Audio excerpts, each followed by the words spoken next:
Bonjour, merci à vous de commencer cette deuxième journée Bipositive avec nous sur le stand de Génie Climatique Magazine, avec une table ronde à la thématique ô combien actuelle. Je vais commencer par présenter les intervenants à cette table ronde. Il y a donc Pascal Housset, qui est premier vice-président de l'UMG-CCP et chauffagiste en Seine-et-Marne, en Ile-de-France. Thomas Périssin, directeur France d'Ocofen France, les chaudières granulées. Il y a Edwige Porcher, qui est, si je ne dis pas de bêtises, coordinatrice de projet chez Enerplan.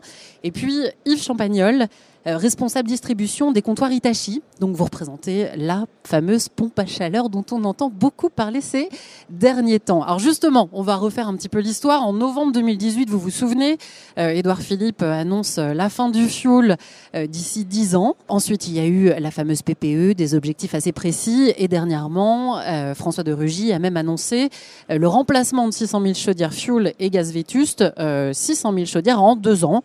Voilà, première question, Pascal Housset, est-ce que sur le terrain, c'est réalisable? Est-ce qu'on peut réellement remplacer, supprimer le fioul chez les Français? Oui, bonjour à tous, à toutes et à tous. Tout d'abord, faut remettre les choses dans leur contexte, à savoir qu'effectivement, on ne va pas éradiquer le fioul comme ça du jour au lendemain, puisque on a 10 ans quand même devant nous. Effectivement, il y a un projet ambitieux de remplacement de chaudières, comme vous l'avez dit, 100 000 chaudières en 2 ans. Déjà, ce qu'il faut comprendre, c'est que dans le schéma, déjà, il a été identifié à peu près 3 millions au plan national, 3 millions de chaudières fuel sur le territoire. Sur ces 3 millions, on a identifié également qu'il y a un peu moins d'1 million de chaudières fuel qui sont à proximité de réseaux gaz de GRDF. Donc, ils peuvent permettre de passer du fuel au gaz naturel ou biogaz en fonction des situations géographiques. Après, sur les 2 millions qui restent, il y a possibilité, effectivement, dans certains cas, d'un certain nombre de cas, de mettre des pompes à chaleur. Mais c'est pas toujours possible parce que les réseaux électriques des Enedis ne permettent pas forcément de délivrer les bons réseaux pour permettre de mettre dans des bonnes conditions des pompes à chaleur, même si celles-ci ont fait des grands progrès. Et je laisserai mon ami Hitachi d'en faire la démonstration à travers des produits proposés aujourd'hui qui ont fait des grands progrès. Et puis après, il y a des solutions où on ne pourra pas forcément ni avoir du gaz, ni mettre une pompe à chaleur. Et donc là, il y a d'autres solutions qui seront proposées, également très intéressantes et pertinentes. Donc la réponse, c'est qu'on peut le faire avec du temps, parce que ça ne se fera pas comme ça du jour au lendemain. En fait, il n'y a pas de solution forcément idéale type pour tout le monde. Il y a des solutions diverses et variées, des solutions techniques différentes, des profils d'installateurs différents également en fonction des dispositifs qui seront mis en place, qui permettront d'adapter vraiment des solutions personnalisées. Voilà. Alors après, sur le nombre de chaudières, aujourd'hui, on a l'ensemble, je vais dire, des chauffagistes en cumul sur le territoire, aussi bien adhérents chez nous, FEB, que dans d'autres organisations ou d'autres structures. On est capable de remplacer plus de 500 000 chaudières en un peu plus d'1 an. Donc c'est pas trop le souci qui est là. Je dirais que c'est pas dans le volume de chaudière, c'est plutôt dans la pertinence des choix qui seront proposés pour le particulier. Parce qu'on parle beaucoup de matériel, de solutions, mais il faut remettre au centre du débat le particulier, l'utilisateur et la notion de confort également, qui est à mettre en considération. Voilà. Justement, je rebondis. Les particuliers, les Français, vous les avez vus? Est-ce qu'ils ont peur de cette annonce de la suppression du fioul? Comment vous les ressentez, ces Français? Alors, on a tout type de situation, puisqu'on peut avoir, comme vous l'avez dit, je suis moi-même entrepreneur, hein, donc j'ai la chance de rencontrer les prospects, les clients, les gens qui se renseignent, hein, les particuliers, et qui nous disent, effectivement, d'abord, on ne sait pas trop, est-ce que le fioul va être interdit, hein, parfois, on va jusque-là, et je me dis, mais on va nous interdire le fioul. Je dis non, on n'est pas dans ces extrêmes-là. Par contre, il faut y réfléchir à des solutions plus propres, etc. Donc, et là, c'est là où le rôle des professionnels, en partenariat avec les industriels, etc., toute la filière professionnelle, est d'apporter les bons conseils sur les solutions adaptées. Mais on est plutôt là dans une phase de questionnement. C'est-à-dire qu'il y a eu beaucoup d'annonces qui ont été faites. Donc c'est vrai que le questionnement, il est aussi bien au niveau des professionnels d'ailleurs qui se disent mais c'est quoi toutes ces annonces, on part un peu dans tous les sens. Les particuliers se questionnent aussi. Donc ça a fait un peu un phénomène d'électrochoc. Maintenant, il faut, voilà, on doit se mobiliser pour faire. Nous, on fait de la pédagogie auprès de nos installateurs au sein de notre union métier, mais il y a de la pédagogie aussi à faire vis-à-vis du client final et de l'utilisateur de son système de chauffage. Vous parliez de... Vous voulez peut-être rebondir, Yves ? Oui, donc bonjour mesdames, bonjour messieurs. On a effectivement un marché qui se concrétise. On sait maintenant depuis plus de 2 ans, on voit que la pompe à chaleur, pour nous, industriels Hitachi, la réponse au remplacement de la chaudière au fioul, bien entendu, c'est la pompe à chaleur. Et on se rend compte que ce marché, il est en train de se développer. Le marché de la pompe à chaleur a une dynamique qui est à peu près de 15% par an.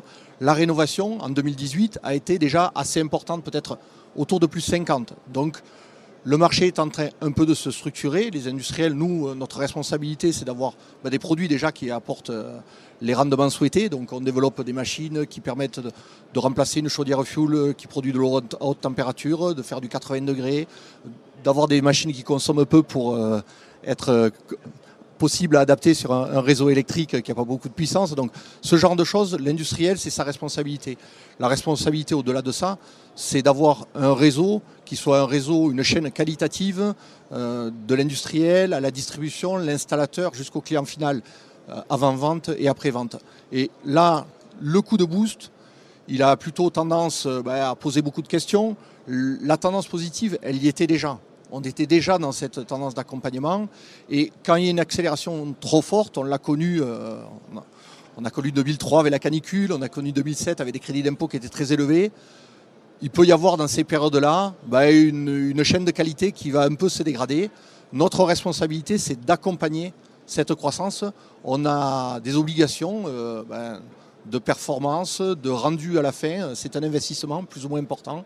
Il est aidé maintenant, mais on a vraiment une responsabilité de maîtriser notre chaîne qualitative parce que chaque fois, après les coups de boost, il y a des lendemains qui déchantent. L'année d'après, ça se décante et on se rend compte que la promesse n'est pas complètement là. Donc, notre responsabilité, c'est d'accompagner ça et de s'assurer que ce qui est fait est bien fait. Et on met en place des choses précises pour informer. Déjà, aujourd'hui, décanter de toutes les informations, pas qu'à 1 euro, qui, quoi, comment, dans quelles conditions.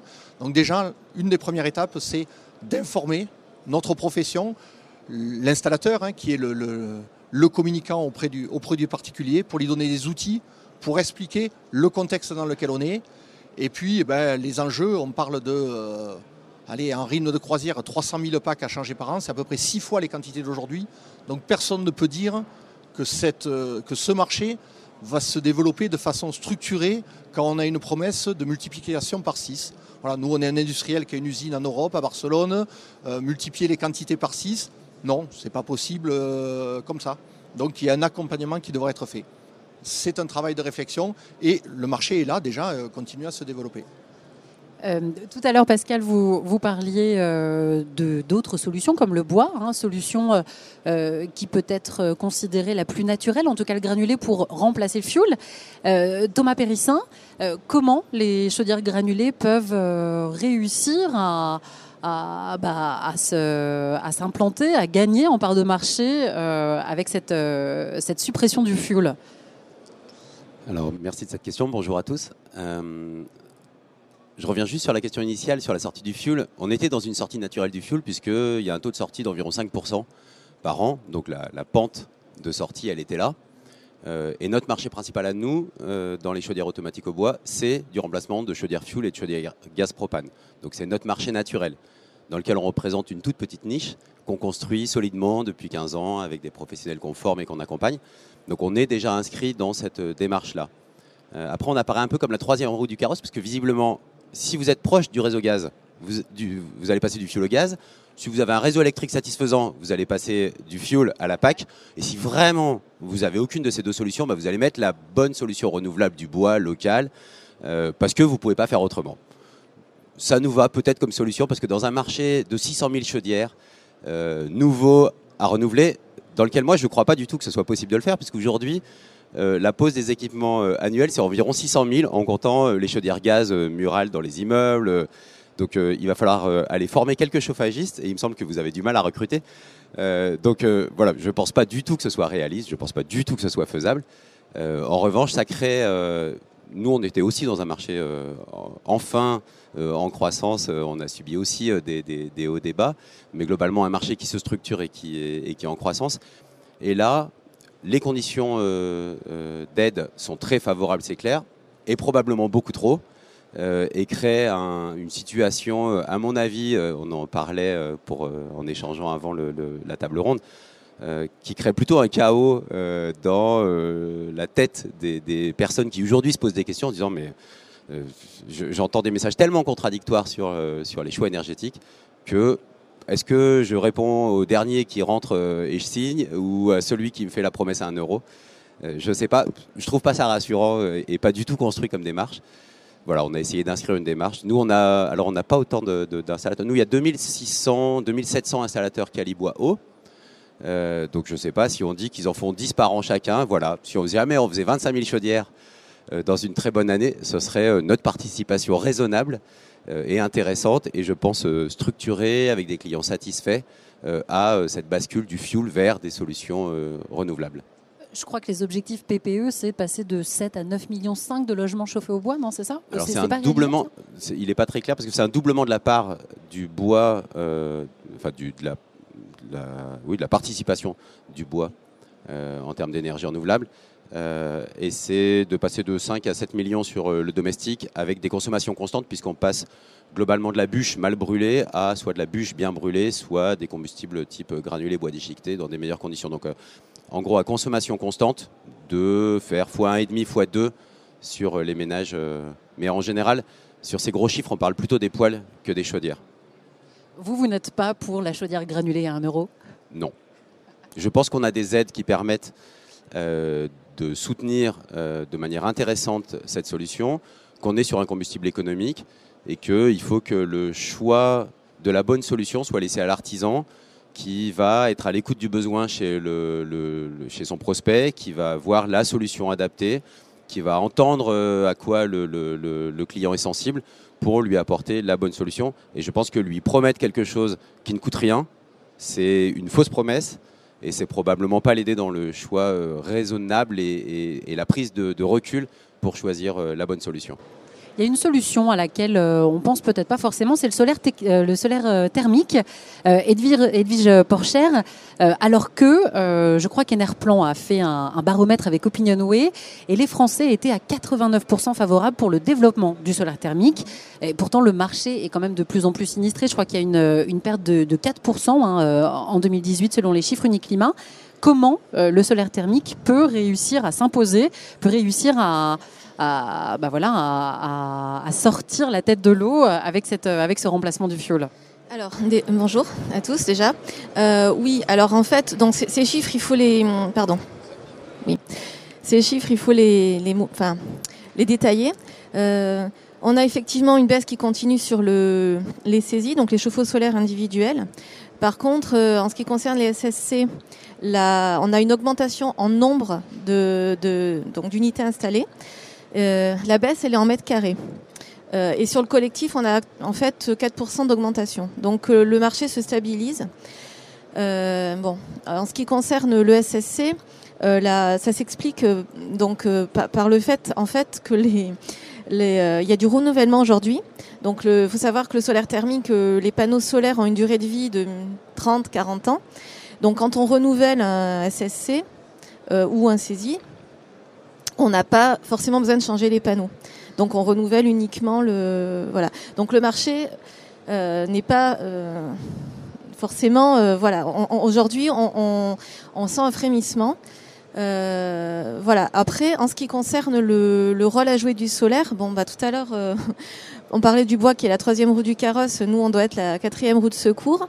Donc c'est vrai qu'on a énormément d'actions à mener et pour lesquelles on a déjà démarré des travaux depuis un certain nombre d'années.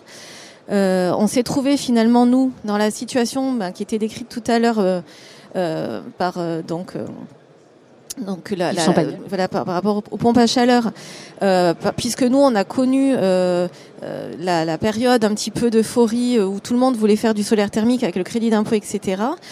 Et on a eu cette traversée du désert justement parce que des lendemains qui déchantent. Et là, ce qui est positif, c'est que notre filière elle s'est construite pendant ces années. On s'est structuré. Donc des installateurs formés, on en a.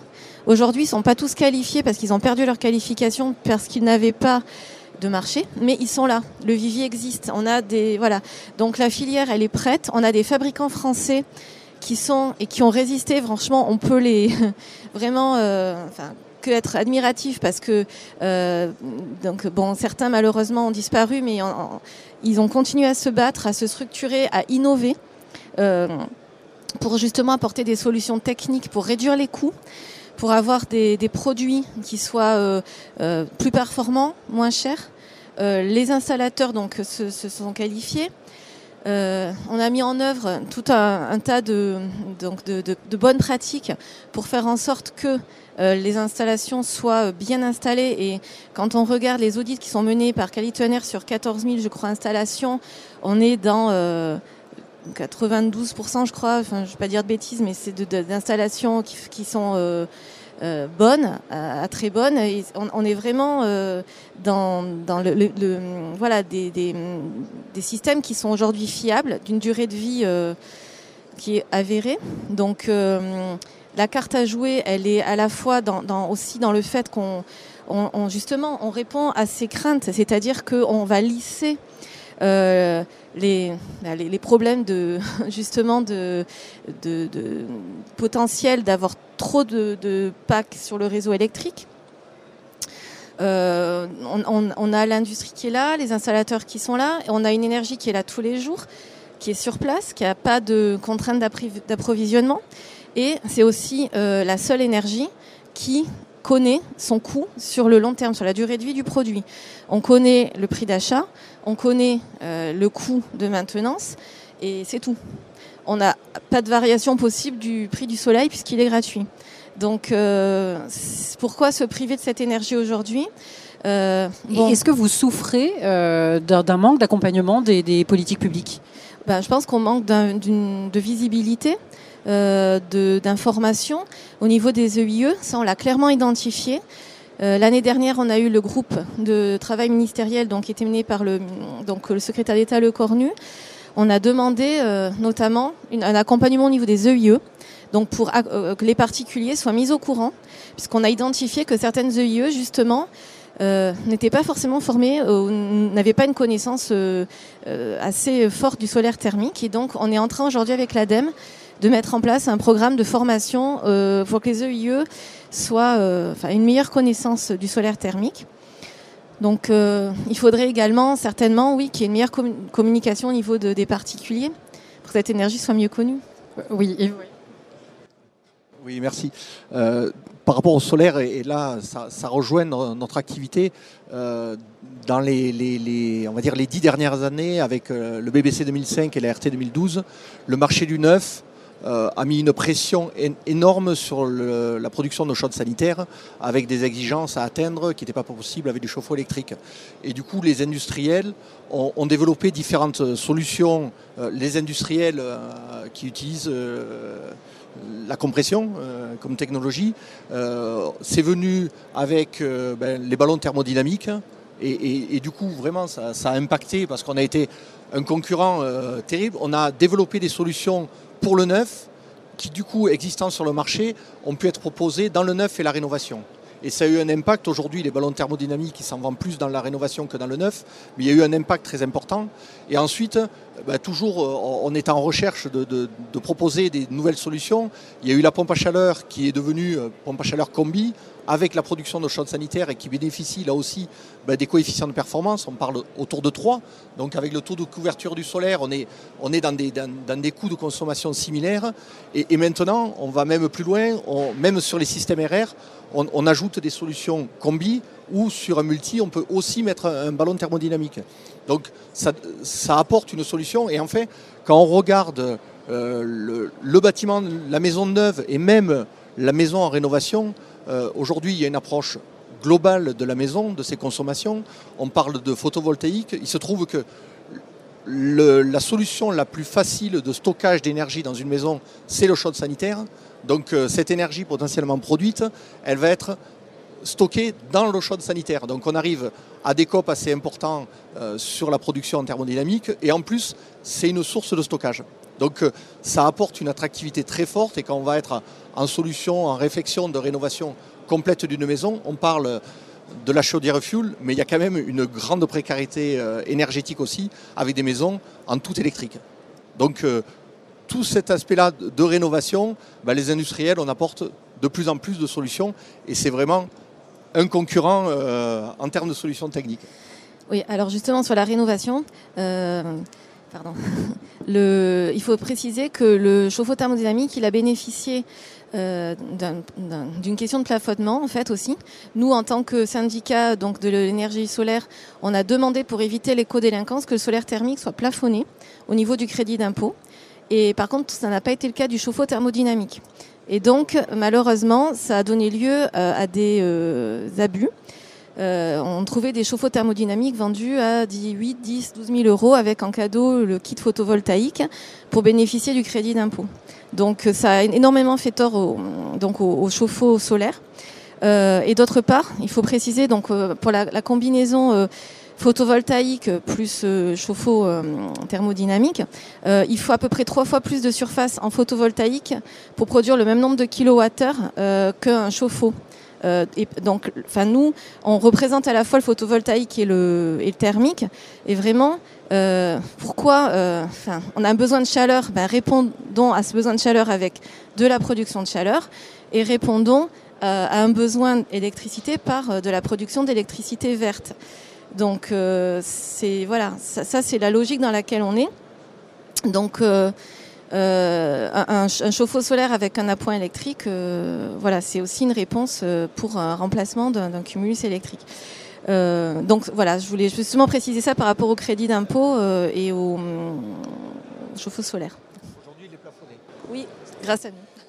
Alors, je voudrais juste rebondir sur l'ensemble des sujets qui ont été dits. Tout d'abord sur effectivement les effectifs nécessaires de professionnels pour pouvoir répondre aux enjeux. Donc, bien évidemment, aujourd'hui, dans le secteur du bâtiment, d'ailleurs de manière un peu générale, il y a de forts recrutements et tout un plan de communication qui est fait en ce sens. Donc ce sont des métiers qui recrutent, et notamment dans le génie climatique. Alors pas seulement au vu, je dirais, de la demande en pointe qui est actuellement, mais on va être aussi sur du générationnel, c'est-à-dire qu'on va avoir toute une génération de professionnels dans le domaine du chauffage, du génie climatique en général, qui arrivent sur des âges où bientôt pointera la retraite pour eux. Donc il faut de la relève, donc il faut des jeunes. On a des centres de formation un peu sur tout le territoire pour ce faire. Il faudrait qu'on soit plus aidé aussi, bien évidemment, par les pouvoirs publics en ce sens, mais c'est les messages qu'on fait passer également, parce que si on veut atteindre les enjeux, c'est ce qui était dit tout à l'heure, il nous faut des professionnels, il faut des gens de qualité pour le faire. Au niveau des appellations, effectivement, on a aujourd'hui, comme au niveau national, un nombre important d'entreprises qui ont été formées RGE dans nos domaines. Qualité ENR aussi a largement participé avec des très bons résultats au niveau des entreprises et des audits, c'est ce qui a été dit tout à l'heure. Donc il y a une, je dirais, cette confiance qui est faite au niveau des professionnels et nous c'est ce qu'on met en avant, en tout cas au niveau de l'UMGCCP pour la FEB, c'est de mettre en avant le savoir-faire de nos artisans. Donc ce qui est important, c'est que les particuliers puissent faire appel à des professionnels de proximité en région pour avoir les solutions techniques à apporter. On l'a vu, il y a tout un panel de solutions qui sont là. Et puis effectivement, on ne parle pas suffisamment du solaire thermique, en sachant que le solaire thermique a aussi cet avantage, parce qu'on parle de plus en plus de bilan carbone aujourd'hui, il ne faut pas l'oublier. On va en parler de plus en plus dans le neuf, mais c'est quand même un peu vrai aussi dans la rénovation. Donc à partir du moment où on a des panneaux solaires thermiques qui sont plutôt fabriqués en France ou en Europe en tout cas, on a les usines qui vont bien pour ça. alors que le photovoltaïque, bon, ça vient d'Asie, comme tout le monde le sait, et les batteries viennent de loin également bien souvent, même si on essaye d'en avoir plus proche. Donc ça, c'est à tenir en compte. Alors, c'est vrai que le ballon thermodynamique, on est d'accord, a beaucoup pris le pas sur le chauffe-eau solaire, mais n'en reste pas moins, je pense que dans les solutions proposées et dans les régions, on a fait quelques études au sein de notre union avec le caustique à ce sujet pour voir les pertinences des solutions techniques, c'est-à-dire de voir effectivement les niveaux de performance reconnus en fonction des régions, parce que c'est sûr que les panneaux solaires en fonction des régions ou même le reste des installations n'ont pas forcément les mêmes attraits. On en a peu parlé, mais il y a aussi l'hybride. L'hybride qui rentre d'ailleurs dans le dispositif. Alors quand je pense de l'hybride, cette mixité, c'est l'hybride pompe à chaleur avec des énergies fossiles, mais c'est aussi l'hybridation avec le solaire thermique qui peut être dans certains cas également pertinent. Donc on le voit bien, les solutions techniques sont nombreuses et parfois peuvent paraître complexes, d'où l'intérêt d'avoir un vrai professionnel avec les qualifications requises pour pouvoir proposer ces solutions et pas simplement afficher un one-shot de prix qui est loin, en fin de compte, de la solution finale. Oui, je voulais juste revenir sur les injonctions contradictoires. Sur deux objectifs. Un objectif qui est de réduire les consommations. Et là, on favorise, même si nous, on vend une solution aussi, un équipement, globalement, on va favoriser le renouvellement d'équipements et on va probablement laisser de côté les travaux d'isolation. Donc probablement qu'on va se reposer la question dans 20 ans et qu'on n'aura absolument pas résolu le problème de l'isolation des bâtiments. Et puis il y a quand même deux gros objectifs. Un objectif 2050 de neutralité carbone. Si on met du gaz et de l'élec, je ne vois pas bien comment on va aller à la neutralité carbone. Et si on veut diviser la part du nucléaire par deux d'ici, alors comme il a bougé 2028, je ne sais plus l'échéance, mais c'est pareil, je ne vois pas bien comment on va le faire. Donc j'ai un peu l'impression qu'on va dans des directions tellement opposées qu'effectivement on peut débattre et c'est intéressant, mais la direction qui est donnée, elle ne nous permet clairement pas d'atteindre les objectifs ambitieux en termes de transition énergétique et de neutralité carbone que s'est fixé le gouvernement, l'Europe, Paris en 2015. Oui, je voulais juste préciser aussi par rapport à rebondir. Effectivement, les panneaux, ils sont aussi complètement recyclables, hein, les panneaux solaires thermiques, donc avec la durée de vie que j'ai indiquée tout à l'heure. Et effectivement, dans les hybrides, on a aussi les PVT, donc qui permettent de faire à la fois du photovoltaïque et de la production de chaleur, soit en eau, donc associé à un chauffe-eau solaire, soit avec de l'air. Et donc là aussi, on a énormément d'innovation et ce marché, du PVT, il est en progression en fait. Hein. Il est en augmentation. Donc voilà, c'était une précision que je voulais apporter. Et donc le solaire thermique, effectivement, il permet de faire du 100% ENR avec du bois, avec du gaz vert, avec de l'électricité verte. C'est aussi un aspect sur lesquels il faut communiquer. Voilà. Ouais, tout à fait. Thomas Périsson, vous avez l'air de pas du tout être d'accord avec les volontés gouvernementales actuelles. Du moins, vous ne les trouvez pas réalisables. Je suis pas sûr d'être le seul. Peut-être moi je le dis. Mais non, à la fois ça me paraît pas réaliste. On a dit qu'on allait rénover 500 000 logements par an. On en rénove 15 000, je crois, un truc comme ça. Le pays qui fait le mieux en Europe, c'est l'Allemagne. Ils en rénovent 30 000. Donc juste, on dit, en fait c'est la spécialité française de se dire on va faire ça et de ne pas mettre les moyens en face. Et là on fait la même chose. On échangeait sur la PAC ou la chaudière gaz à 1 € en disant mais juste, on en parle beaucoup, mais l'ANA n'est pas prête et suit absolument pas. Donc les dossiers ils vont pas être instruits dans les temps. Donc on va créer une espèce de bouchon, d'engorgement, d'insatisfaction. Donc on s'est fixé des objectifs ambitieux et on met absolument pas les moyens. Alors on en met financièrement, enfin on en demande aux obligés. Mais il n'y a pas les moyens pour accompagner ça raisonnablement. Donc voilà, je pense juste qu'il y a oui, c'est pas en phase. Alors je vous rejoins absolument. On est face à des enjeux de chiffres. On parle de multiplier par 5, par 6 des rythmes actuels. C'est pas possible. Et je pense qu'on est tous d'accord pour dire au moins le périmètre dans lequel nous allons intervenir, qu'on fasse des choses de qualité.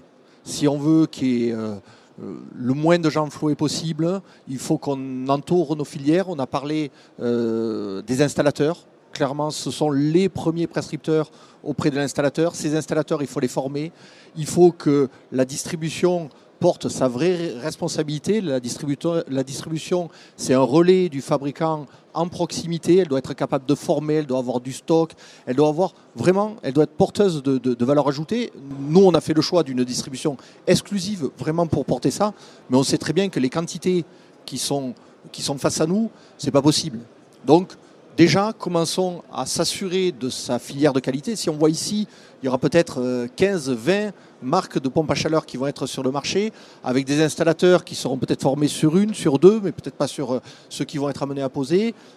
Donc, déjà, assurons notre chaîne de qualité, un produit de qualité, des investissements.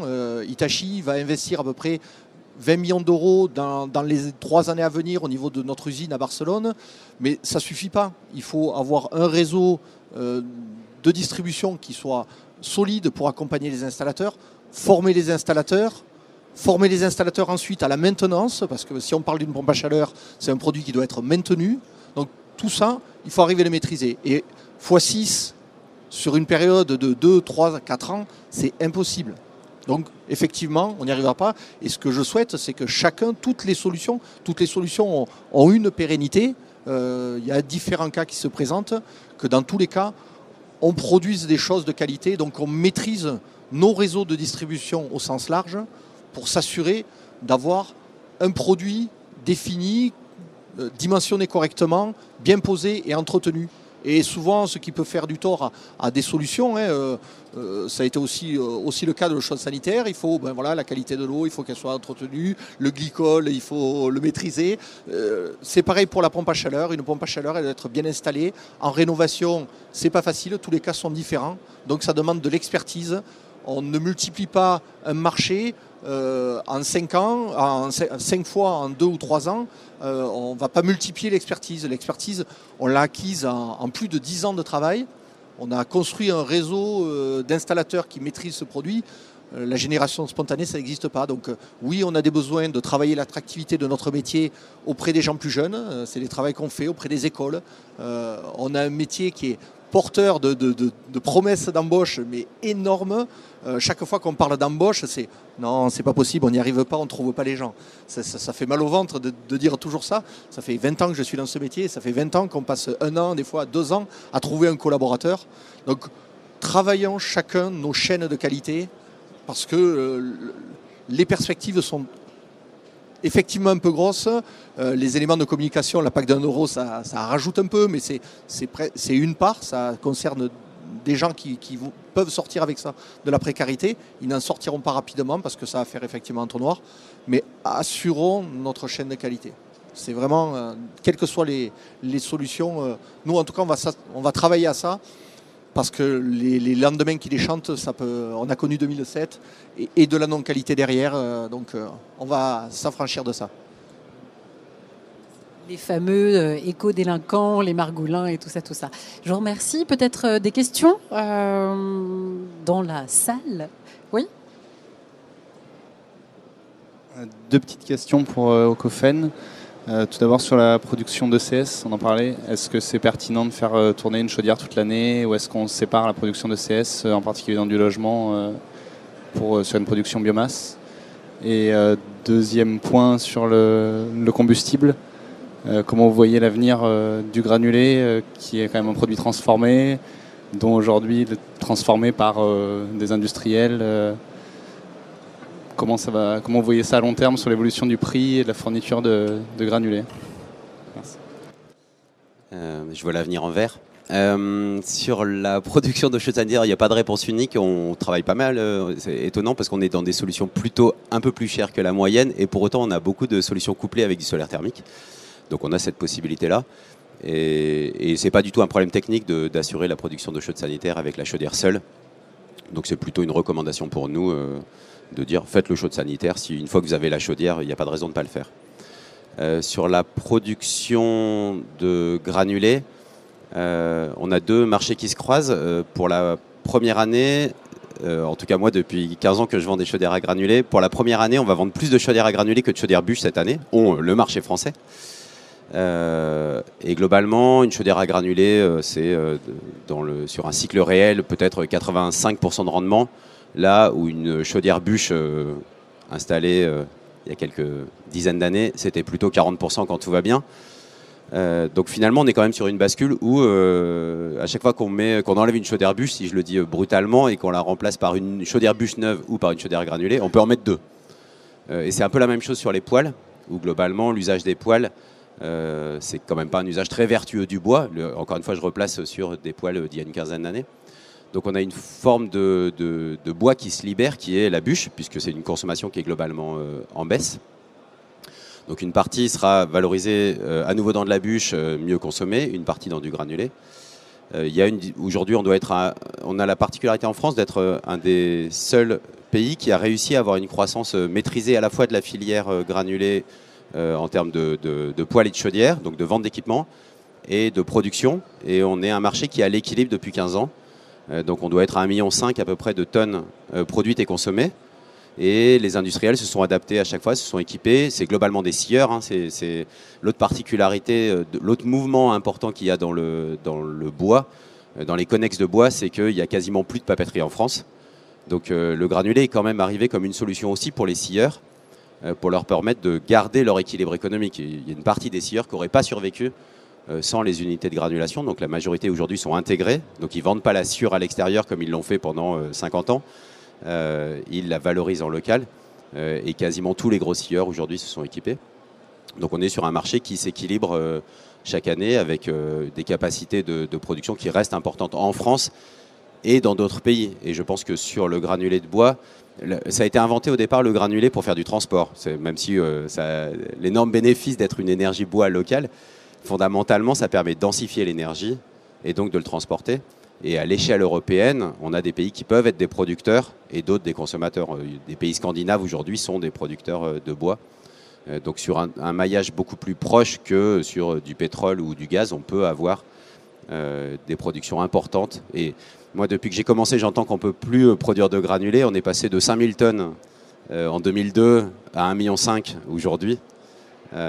C'est pareil, ça se fait progressivement. Et heureusement, on n'a pas doublé ou triplé ou quintuplé du jour au lendemain. Mais voilà, l'industrie française s'est vraiment structurée pour répondre à la consommation. Merci. Oui, Pascal. Oui, juste pour... on a beaucoup parlé pompe à chaleur, mais bon, comme vous le savez, il y a les pompes à chaleur RO, dont on a surtout parlé dans l'esprit de ce type de pack. Il y a un sujet qu'il ne faut pas non plus occulter, c'est la géothermie en réalité. Parce qu'on en parle peu, mais c'est une solution qui reste intéressante, alors qui est un peu plus coûteuse à mettre en œuvre, mais qui est pertinente dans un certain nombre de cas où on est sur des bâtis quand même un peu conséquents, avec des consommations élevées d'énergie fossile, où là, c'est des solutions aussi qui existent et qu'il ne faut pas mettre de côté, qui sont possibles également. Et là, aujourd'hui, il y a tout un panel aussi de produits tout à fait adaptés en fonction des besoins. Ça demande peut-être plus de qualification Alors, il faut être qualipac pour la partie pompe à chaleur. En réalité, il y a deux métiers qui sont jumelés. C'est-à-dire que bien souvent, il y a je sais pas que dans la PAC Aéro, si on est sur du vectero, sur captage d'eau, donc souvent il y a l'intervention d'un foreur. Donc il y a des foreurs RGE, on a un certain nombre pas suffisamment, mais on a un certain nombre de foreurs RGE sur le plan national qui permettent d'identifier les zones où il y a potentialité d'utiliser cette source. Et puis il faut effectivement des entreprises qui soient capables, bien comme une pompe à chaleur RO d'ailleurs, de dimensionner, de faire le nécessaire. On en a parlé très brièvement, mais c'est vrai que sur les régimes d'eau, ça a bien été exprimé tout à l'heure. En rénovation notamment, il y a un point souvent qui est pas suffisamment évoqué, c'est les parties des émetteurs. Parce que bien souvent en rénovation, quand les gens effectivement étaient habitués avec une chaudière fuel de travailler avec des régimes d'eau souvent à plus de 70 degrés, Si le radiateur n'est pas chaud, ils ont l'impression qu'il n'y a pas de chauffage, même si la température est atteinte dans le volume. Avec une pompe à chaleur, c'est vrai que le fonctionnement est différent. On travaille avec des régimes d'eau, même si effectivement on a des machines aujourd'hui qui vont très bien en rénovation, qui permettent d'atteindre ces régimes d'eau. Mais si on veut vraiment être là aussi dans la recherche de réduire la consommation énergétique, l'idée c'est aussi de travailler sur des régimes d'eau un peu moins élevés. Et dans ce cas-là, ça nécessite que l'installateur, le professionnel, observe sérieusement aussi la partie émetteur pour s'assurer que c'est compatible avec la machine qui remet derrière. Voilà. Donc ça, c'est des points également de préconisation qui sont faites par rapport aux particuliers. Alors oui, pour continuer sur ce point-là, en fait, il y a deux choses sur lesquelles on peut travailler. L'isolation, même si ce n'est pas notre premier métier, on va changer la loi d'eau en améliorant l'isolation de l'habitat. Et sur certaines maisons, c'est absolument nécessaire. Tôt ou tard, cette isolation sera faite. Si on commence par mettre une grosse pompe à chaleur sur une maison qui est une passoire, ça n'a pas de sens. Donc il faut conjuguer sur les maisons les moins performantes, il faut conjuguer de l'isolation. Et après, sur cet aspect de température d'eau, on peut aussi travailler sur les émetteurs. Et puis après, dans certains cas, si la maison est déjà correctement isolée, mais que c'est les émetteurs qui étaient un peu petits et qu'on ne veut pas faire ce travail, on a des solutions techniques qui permettent de faire de l'eau 80 degrés par moins 20. Donc techniquement, avec des coefficients de performance annuels, qui sont vraiment, on parle de rendement, quand on compare les chaudières, les pompes à chaleur, on parle de rendement de 130, 140, donc on est vraiment sur des très hauts niveaux de performance de matériel dans ces conditions-là. Mais c'est, comme chaque fois, il n'y a pas une solution de base. Vraiment des maisons peu performantes, il faut travailler l'isolation en premier. Et techniquement, pour le fonctionnement d'une pompe à chaleur, il ne faut pas qu'elle soit dimensionnée pour bien fonctionner. Donc, travaillons d'abord le bâti. Éventuellement les radiateurs, c'est une possibilité. Et puis ensuite, on peut vraiment apporter la bonne solution en termes de pompe à chaleur. Mais techniquement, les solutions sont possibles. Et ce qui a fait souffrir aussi les solutions en OO, c'est que maintenant, ce n'est pas un problème de capter des calories par moins 20, par moins 25. On y arrive très bien. Donc chaque fois, un peu comme pour la production d'eau chaude, chaque fois, c'est une concurrence en termes de solutions. On y arrive très très bien à capter des calories quand il fait très froid. Les techniques ont vraiment beaucoup évolué par rapport à ça. Merci. Est-ce qu'il y a d'autres questions pour le mot de la fin? Oui. Moi, du coup, j'ai une question sur ce que vous venez de dire. Par exemple, donc là, vous parliez que même par faible température, vous avez des performances qui restent bonnes. En termes de COP, sur ces packs-là, vous arrivez à avoir des COP acceptables, on va dire, sur ces niveaux de température? Alors, le COP à une température donnée, c'est peu intéressant. Ce qui est important, c'est le COP moyen sur toute l'année. À une température très basse, de moins 20 ou moins 25, le plus important, c'est de pouvoir produire la puissance. Donc là, effectivement, à ces températures-là, le COP, il sera peut-être de 1,5, mais le plus important, c'est le COP annuel. Un particulier, quel est l'intérêt pour lui de savoir qu'à un moment donné, son COP va être plus important ou moins important? Ce qui va l'intéresser, c'est sa production, son COP moyen, et on arrive à avoir des COP qui sont entre 3 et 4. Donc là, on est sur des valeurs très importantes. Si le COP, à un instant donné, il est bas, peu importe. L'important, dans les conditions de basse température, c'est de pouvoir produire la puissance, et puis, suivant les cas en termes de réseau, de pouvoir alimenter la machine. Mais vraiment, le point important, c'est le COP annuel saisonnier. On s'intéresse quand même à la précarité énergétique, donc l'objectif c'est de réduire la facture d'un ménage. Certes, si on peut lui produire de la chaleur, c'est bien parce qu'il n'aura pas froid. Si son COP annuel, sans rentrer dans la technique, c'est 140%, 1,5, et qu'on est sur de l'élec qui aujourd'hui coûte pas cher et qui demain coûtera cher, alors on n'a rien changé à sa facture énergétique. Donc la solution PAC, elle a probablement des champs d'application très larges, et puis d'autres où elle n'est peut-être pas la bonne solution. Et le risque, il est, avec ce qu'on entend, qu'elle soit la solution universelle qui est proposée partout.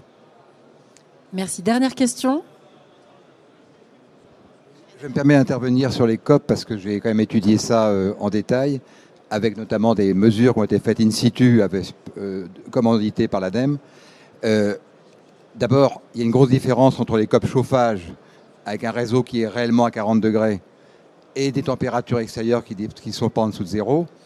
Et donc, en chauffage, on peut arriver entre 0, sur une moyenne annuelle, quand les températures ne sont pas en dessous de 0, on peut arriver à des COP de 3. Mais en eau chaude sanitaire, pour monter à 45 ou 50 degrés, et tout en restant à des températures extérieures supérieures à 0, on ne dépasse jamais 2. Et en fait, les COP réels moyens annuels en thermodynamique dépassent jamais 1,5. Hein, dans ce qui a été mesuré ces dernières années. Alors, je sais bien qu'il y a des progrès qui sont en cours, mais il faut faire attention. Il y a un écart fantastique entre le COP labo et même le COP moyen annuel dit labo ou référence RT 2012 et la réalité. Voilà. Donc, ceci étant, ça ne peut pas dire que... Moi, j'ai une pompe à chaleur chez moi, j'ai à la fois du solaire et de la pompe à chaleur, mais la pompe à chaleur chez moi pour le chauffage marche très bien, à condition qu'il ne fasse pas moins 5 dehors. Et donc, à ce moment-là, il y a une relève fuel que j'ai gardée. Voilà. Je vais répondre parce que c'est assez important. Dans la démarche commerciale faite, alors c'est vrai que les données, elles peuvent être suspectées de leur réalité. Dans la démarche commerciale qui est faite auprès d'un particulier, nos installateurs s'engagent sur un COP de 3. Et on a la chance d'avoir des calculs qui sont assez simples. Quand on a une chaudière fuel, on va dire c'est 1 euro le litre, on consomme 3 000 euros pour le chauffage avec du fuel, et l'engagement qui est pris, c'est d'avoir un dépassement d'électricité de moins de 1 000 euros de plus, en couvrant la totalité du chauffage et de l'eau chaude sanitaire. Et c'est ce qui est engagé, et c'est les résultats qui sont tenus. C'est les engagements qu'on prend avec nos machines, et ces engagements sont tenus. Et on installe quand même plus de 10 000 pompes à chaleur par an. C'est les engagements que prennent les installateurs, et ils arrivent à ce résultat-là. Donc on est confiant de nos valeurs de saisonnières. Et j'insiste, le COP important, c'est sur toute l'année. Vraiment, la diminution de consommation, en fait, l'excédent de consommation électrique, parce qu'on va supprimer le fuel. Vous pouvez peut-être continuer le débat juste après la table ronde. Une dernière question. Oui, moi ce que je voulais dire, c'est qu'on dit la mort du fuel, mais c'est complètement faux, puisque la PAC, en fin de compte, qu'est-ce que c'est quand il fait très froid? C'est un grille-pain, un vieux radiateur électrique qui va consommer énormément. Il y a une solution, et c'est la PAC hybride. Vous avez des PAC hybrides fuel, c'est-à-dire que quand il fait très froid, c'est la chaudière fuel, en fin de compte, qui est intégrée à la PAC, qui va prendre le relais pour ne pas consommer d'électricité. Parce que l'électricité, pour l'instant, c'est pas trop cher, mais ce qui est prévu, c'est une augmentation constante de l'électricité dans les années futures. Là, tout à l'heure, on parlait du litre de fuel à 1 euro. C'est vrai et faux. Parce que le litre de fuel, il y a 6 mois, 7 mois, il était à 60 centimes. Hein. Et on paye le fuel quand on le commande. Donc, on est libre de choisir le fournisseur que l'on désire. Donc, la mort du fuel, c'est faux, c'est une hérésie, c'est complètement idiot. Il y a Madame Michu qui est en précarité, qui habite au fin fond dans un petit village. Il n'y a pas le réseau de gaz de ville. Si jamais on enlève la chaudière fuel, il faut neutraliser la cuve, il faut tout enlever, et ce qui coûte très cher. Et Madame Michu qui est en précarité énergétique, je suis désolé, il faut neutraliser la cuve. Madame Michu qui est en précarité énergétique ne pourra pas payer tout ça. Et en plus, avec les PAC, il y a l'histoire des PAC à 1 euro. Il y a plein de sociétés qui existaient il y a 15 ans qui reviennent dessus et qui ont installé les PAC n'importe comment. Donc vraiment, il faut prendre des professionnels. Et la réponse vraiment, c'est pas la fin du fuel, ça c'est complètement faux. C'est vraiment la PAC hybride fuel. Voilà. Il n'y a pas besoin de neutraliser la cuve et on ne surconsomme pas d'électricité. Bon, c'est vrai qu'EDF va mettre un EPR en route et ils vont avoir trop d'électricité. Et ils ne savent pas comment vendre leur électricité. Donc pour Madame Michu, on a fait un calcul il y a quelques jours. Remplacer la chaudière fuel par système solaire combiné solaire. En fait, en combinant les aides de l'ANA, le coup de pouce et le crédit d'impôt et l'éco-PTZ, en fait, dès la première année, le système solaire combiné installé, il est un gain net pour cette personne-là. Donc, alors, quand vous êtes dans les montagnes, quand il y a la neige sur votre système solaire combiné, il y aura un petit problème de chauffage. C'est vrai, par contre, non, je suis d'accord, ça marche très bien en été. Non. Ça marche très bien en été, quand il fait beau, et c'est vrai que c'est là où on a le moins besoin de chauffage. Non, franchement, ce que je veux dire, c'est qu'il y a des annonces gouvernementales et il ne faut pas qu'on soit des moutons de panurge. Il ne faut pas qu'on croie ce qu'on nous dit. Et franchement, il faut les vérifier. Et il faut vérifier par soi-même. Et tout changer comme ça, aide de l'ANA et ainsi de suite. On a aussi les aides de l'ANA pour une PAC hybride fuel sans aucun problème. Mais l'avantage, c'est qu'on a moins de travaux à faire et qu'on s'adresse vraiment à des professionnels qui sont RGE. Et ce n'est pas des sociétés qui se sont montées avec des centres d'appel au Maroc ou dans d'autres pays et qui font de l'abattage, quoi. Parce qu'il y a 15 ans, c'est arrivé. Et je peux vous dire que les gens, si on fait un sondage, qui ont installé des packs il y a 15 ans par des sociétés comme ça, ils ont été très déçus. Pas de contrat d'entretien. Hein, madame, c'est vrai ? Voilà. Merci, madame. Merci pour l'animation. En tout cas, on vous remercie parce que vous êtes arrivé un petit peu plus tard sur notre échange, mais vous confirmez ce que j'ai dit en entrée de réunion, qu'il n'y avait pas une solution, mais il y avait des solutions et qu'il fallait faire confiance à son installateur local, qui est RGE, qui est formé pour et qui est capable de proposer les bonnes solutions. Et l'hybride en fait partie. On ne le conteste pas, bien au contraire. Ça fait partie des solutions qui peuvent être proposées et qui sont accompagnées de même manière, puisque au sein de notre union métier à l'UMGCP de la FEB, on a insisté l'année dernière pour que les packs hybrides puissent être aidés au niveau crédit d'impôt et prime C2E, ce qui n'était pas gagné au début. Merci beaucoup Pascal, ce sera le mot de la fin. Il n'y a pas donc une solution mais plusieurs. Merci à vous. Et si vous souhaitez réécouter cette table ronde, elle sera disponible sur le site de Génie Climatique Magazine en podcast. Merci.